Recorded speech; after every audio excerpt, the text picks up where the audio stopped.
درسنا اليوم أيها الأصدقاء هو تصميم لعبة حجر النفط.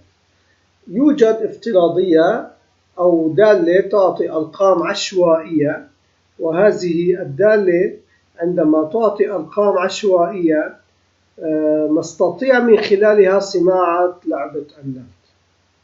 هذه اللعبة لنرى يوجد الاحتمالات، تأخذ بياناتها من هنا. هذه الخلية تتغير مع كل عملية تغيير، مع كل عملية انتر، لأنها دالة تقول أعطيني أرقام عشوائية من 1 إلى 6. عندما هنا يسجل 1 يظهر لنا فقط هذه الخلية لها المدور الأسود. أما عندما يتم تسجيل لنفرض 6 نلاحظ كل الخلايا تم وضع لها الإشارة أو اللمز الأسود. فإذا إنها مثل حجرة النفط. الدالة الأولى عطت أرقام، أما ما هو موجود في هذه ال6 خانات هي عبارة عن دالة if وتغيير نوع الخط. إذا وضعنا هنا تحديد نلاحظ أن هذا هو الخط الذي تم استخدامه. هذا الخط وما تم تسجيله هو حرف L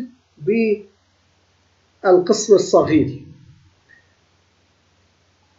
وتقول الإف الأولى أو الإف الثانية أو الإف الثالثة، نرى أن هنا تم تحديد فقط L، لأننا عندما نغير نلاحظ أن التغييرات عشوائية. فإذا البرمجة تقول أننا في أول خلية نضع فقط L، أما الخلية الثانية تقول إذا كانت تحتوي E1 التي هي هنا العلاقة العشوائية أكبر أو تساوي 2 أعطيني L لهذه الخلية أيضا، أما لا تساوي فإذا أعطيها فارغ.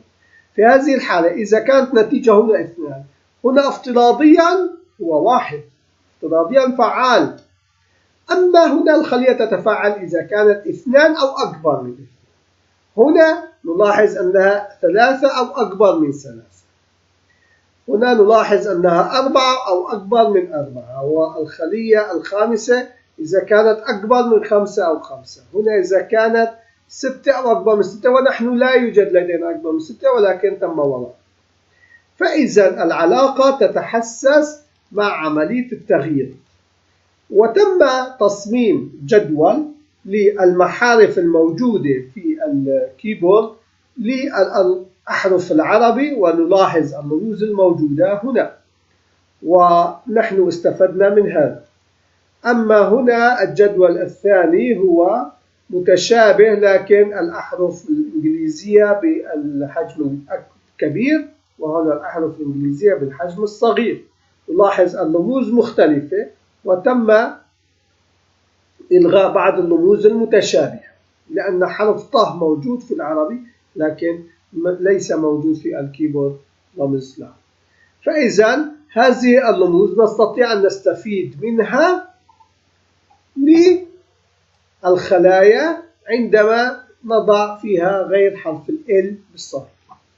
شكرا لمتابعتكم. برمجة جميلة جدا وهي قريبة للعبة حظ، وهذه اللعبة هي التي سوف تغير ما تحتويه الخلية من أرقام.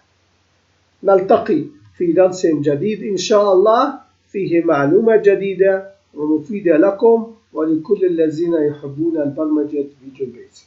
بأمان الله.